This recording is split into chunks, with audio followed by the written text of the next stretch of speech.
What is going on, everybody? Welcome into Talkin BS. I am your host, as always, Stephen Zamora. If you can, please follow me on Twitter at ZamoraBSB. Best place for any and all show updates. By the way, I just started a TikTok for this channel as well, where I'm going to be slowly releasing my big board for the NBA draft coming up in a few, I want to say like 7 or 8 days.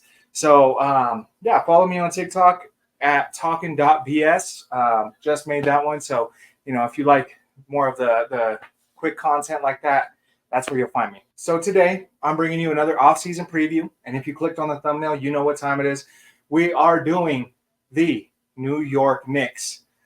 New York had a very successful season, made it to the second round of the NBA playoffs this year. Unfortunately, had a bad stretch of injury luck and ended up losing to the Pacers. So we're going to try to figure out in this offseason preview how we can get the Knicks over the hump and back to the NBA Finals. Now, if you are a subscriber, you know how this goes. If you are new here, though, this is how we're going to break this down. We're going to go over the weaknesses that the Knicks need to improve on. We're going to go over the tools that you have at your disposal to get better. We're going to go over the must-dos that Leon Rose and that front office must take care of.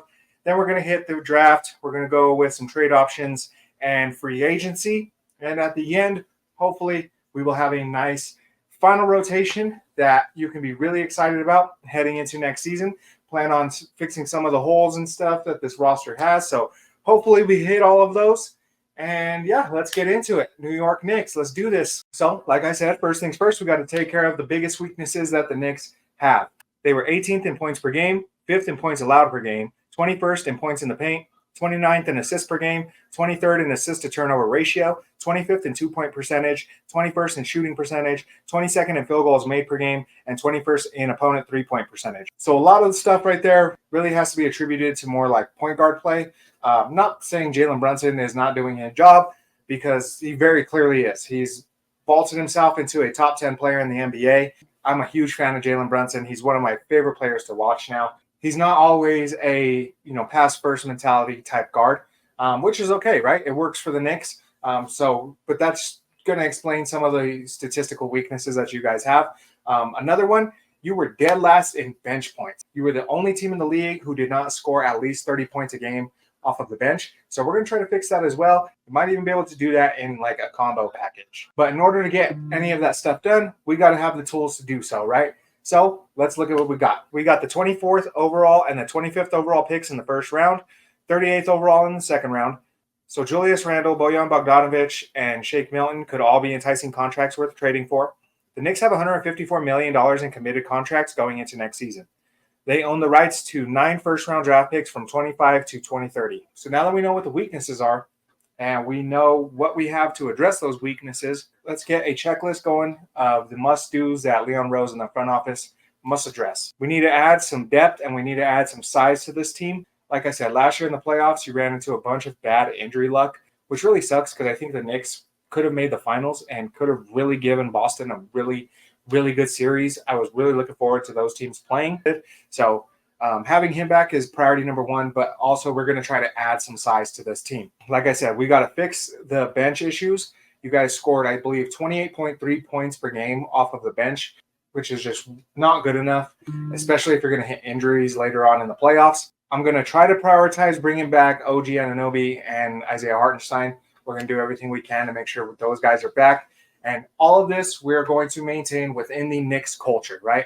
Coach Tibbs, Leon Rose, those guys have really set a standard of what the culture is in New York. It's really nice to see after so many years of just being mediocre. So the culture is there. We are not doing anything outside the culture. So now that we got all that out of the way, let's get to the fun stuff. Let's start with the draft. You have the 24th and the 25th overall pick in the NBA draft. On your left is a big board provided by CBS. On your right is a big board provided by Tankathon. And in the middle is a big board provided by The Ringer. So as you can see, a lot of the comps here are to guys who are more role players and stuff like that. But every draft is going to have its stars. So John Wasserman was on Hardwood Knocks with Dan Favale. And he had a line in on that podcast that really stuck with me. And it was the hard thing about this draft is that it's going to be hard to identify the stars. So a lot of people are saying this is a weaker draft. But the truth is that there are going to be stars in this. It's just about identifying which ones are going to be the stars. I think there's a lot of guys in this draft that are going to be really, really good players. Finding which ones are going to be the stars and stuff is going to be the real challenge here. Fortunately, you guys don't really need a ton of star power. You guys already have a really good team, which is why you're picking 24th and 25th in the draft. So even if you pick up a couple role players, like I said, I want to add some size. Just want to add some depth. Just add a couple guys who might be able to fill a role here in New York and play hard and play the right way. I think would go a long way. So with that 24th overall pick, and it really doesn't matter which way these two go because you have the 24th and 25th. But in my opinion, I think that 24th overall pick, I would draft Daron Holmes from Dayton University. So he's a 6'10 big man, 236 pounds, 20 points per game, 2.5 assists, 8.5 rebounds a game, shot 54, 38, 71 splits.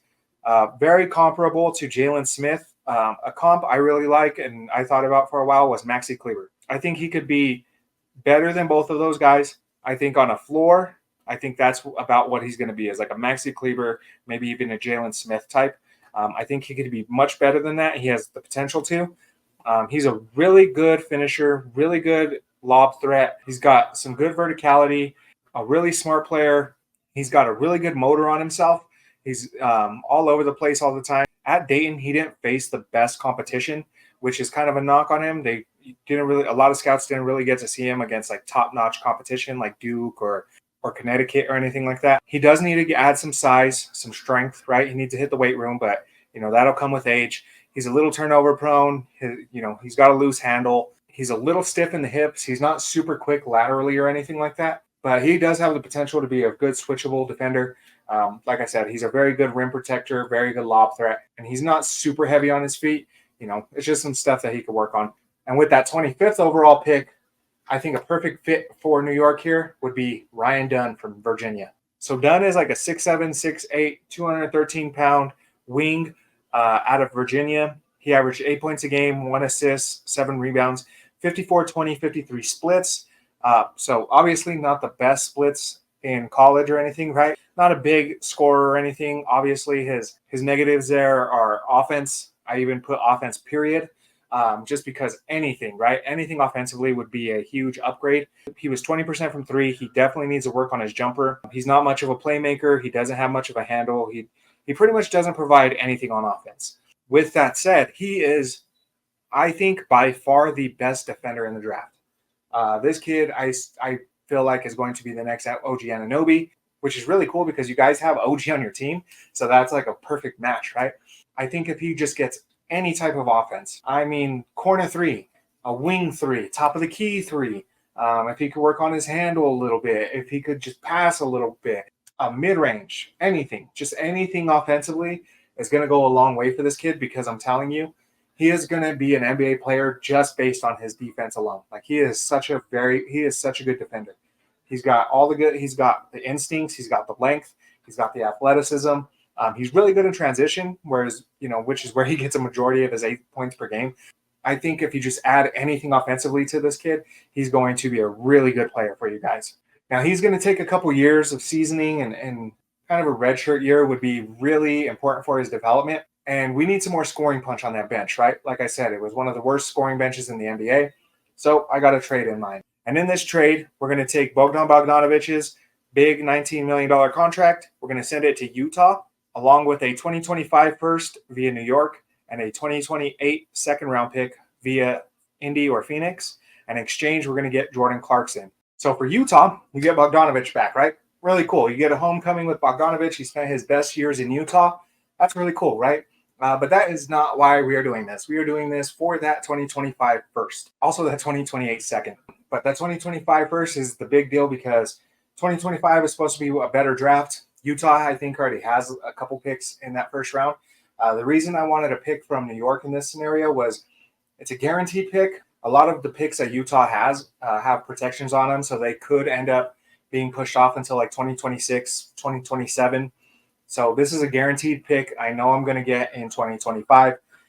At worst, I end up with my own pick and New York's pick. And if I have to move up, I can move up. It's a really good draft. So at least you have those 2 picks for 2025, possibly 3 or 4. And then a 2028 second, because in 2028, I believe they have 2 first-round picks and no seconds. So You add a second-round pick. You give up Jordan Clarkson, who had 2 years left on his deal, in exchange for Bojan. You eat that $19 million for the year, and, you're off of it for next year. You can re-sign him for less if you want to the next year. And then New York, you guys get a former Sixth Man of the Year winner who has played point guard for the Jazz in the past. Even last season, he played a lot of point guard. He's a very good creator on ball. So he's going to come in. He's going to bring you a lot of scoring punch off that bench. I think he fits perfectly in between Miles McBride and Josh Hart. Those guys can cover some of his weaknesses and stuff defensively, and that way he can save his energy and provide a lot offensively now. And the Knicks are also going to be saving $4.9 million in this trade, which is going to be very crucial for us because we need to re-sign OG Anunoby and Isaiah Hartenstein in free agency. So New York's only unrestricted free agents are Isaiah Hartenstein, Alec Burks, and Shake Milton. OG Anunoby has a player option worth $19 million. Reports are that OG Anunoby is going to decline his player option, and he is going to field offers of at least $30 million a year, which is quite extensive. So looking at this, I honestly thought, would it be better to let OG walk? And then I came around and I started looking at some numbers and stuff like that. And a lot of the reports are like, he could get up to $35 million. At the end of the day, you traded so much for him, you have to retain him. You have to bring him back. So I'm going to go ahead and assume that OG's coming back on a big contract. We're going to put him at $35 million and bring OG back. Isaiah Hartenstein, he is projected to be getting a contract around 4 years, $72 million, which comes out, I think, to $18 million a year, if I remember correctly, which is pretty good for a starting center in the NBA. So I'm just going to assume they're going to bring him back as well. Really going to need him if we're going to make another run here, because now we have depth on the bench with some scoring options. We added a couple young guys to provide some size and defense. So I think it's smarter if we just bring everybody back that was there for the last run, go all in this year, and try to make this a good run.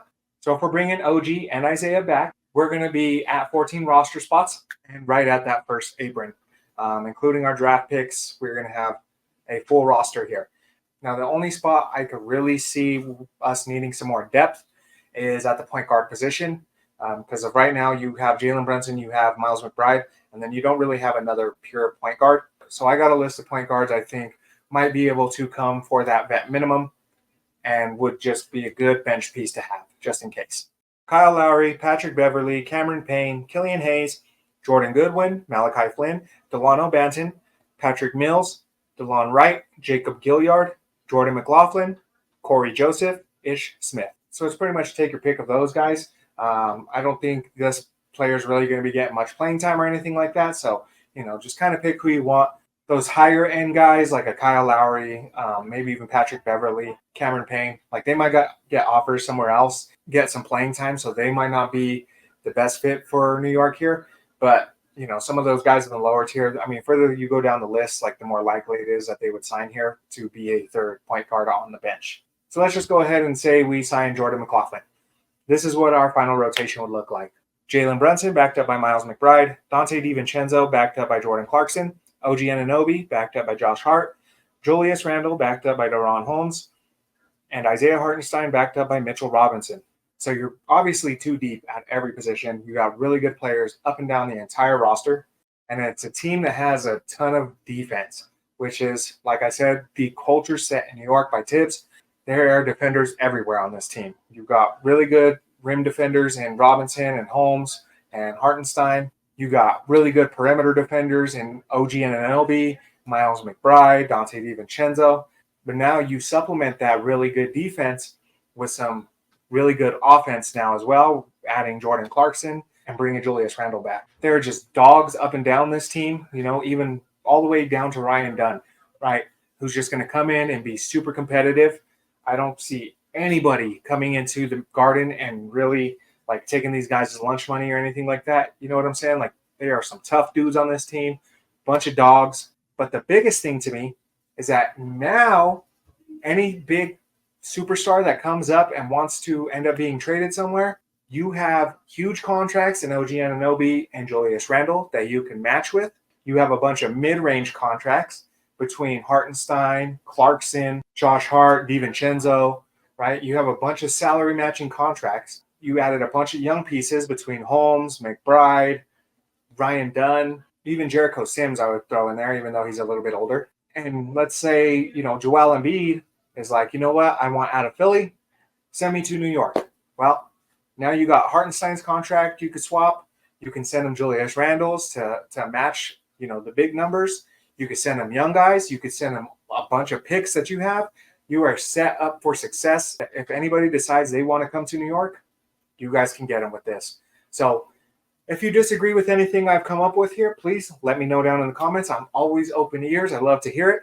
And if you watched this entire video, that means you must have liked it. So hit that like for me, subscribe to the channel, hit that little bell so you see all my new videos that I got coming up. I'm going to try to do every team before the draft in another week or two. Follow me on TikTok at talkin.bs, new TikTok there. Appreciate you guys. Love you. Hope you have a wonderful day. Talkin BS, we out.